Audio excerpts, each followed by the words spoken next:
Imagine standing in the middle of a city after 1,000 years of silence. No traffic, no voices, no engines, no screens glowing in windows. Only wind moving through the broken towers, trees growing through concrete, and rain falling on streets that no one remembers how to name. If humans disappeared, Earth would not end. It would continue. In the first years, the cities would change quickly. Without people to repair them, water would become the first great architect. It would enter cracks in roads, freeze, expand, and split the pavement open. Small plants would appear first, then grasses, then young trees. Their roots would push deeper every year, lifting sidewalks and breaking apart the places we once thought permanent. After decades, many buildings would still stand, but they would no longer belong to us. Birds would nest in office towers, vines would climb apartment blocks, rain would enter through broken windows. The quiet would become so complete that every sound would feel enormous. Wings, footsteps, thunder, leaves. After a century, the city would begin to look less like a machine and more like a forest wearing the skeleton of a machine. Subway tunnels would flood.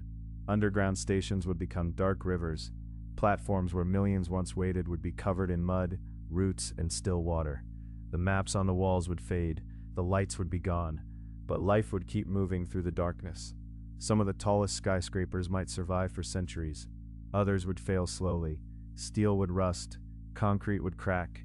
Glass would fall from high above and vanish beneath moss and soil. A tower that once represented power could become nothing more than a cliff for birds and plants. Outside the cities, nature would expand faster. Roads would disappear under grass. Fields would become forests. Fences would collapse. Animals would cross freely through places that were once divided by human borders. After 500 years, the planet would feel unfamiliar. Coastlines would change. Some cities near the ocean would be partly swallowed by water. Storms would reshape the edges of continents. Ports would become reefs. Ships would rust in shallow seas. Fish would pass through drowned streets where cars once waited in traffic. In deserts, solar farms and highways would slowly disappear beneath sand. In colder places, ice and snow would split open anything left exposed.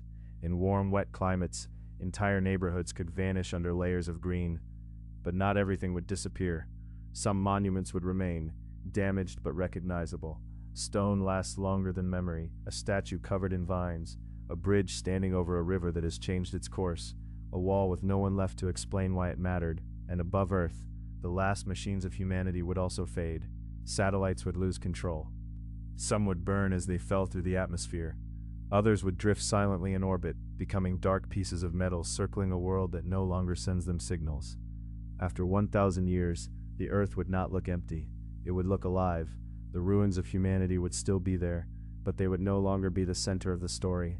Cities would become forests, roads would become trails, airports would become wetlands, stadiums would become bowls of trees, shopping malls would become caves for rain, roots, and animals.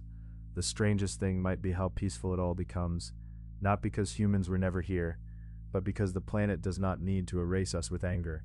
It only needs time. 1,000 years after humans, Earth might be quieter, greener, and more mysterious than anything we built. And somewhere beneath the leaves and the dust, there would still be traces of us.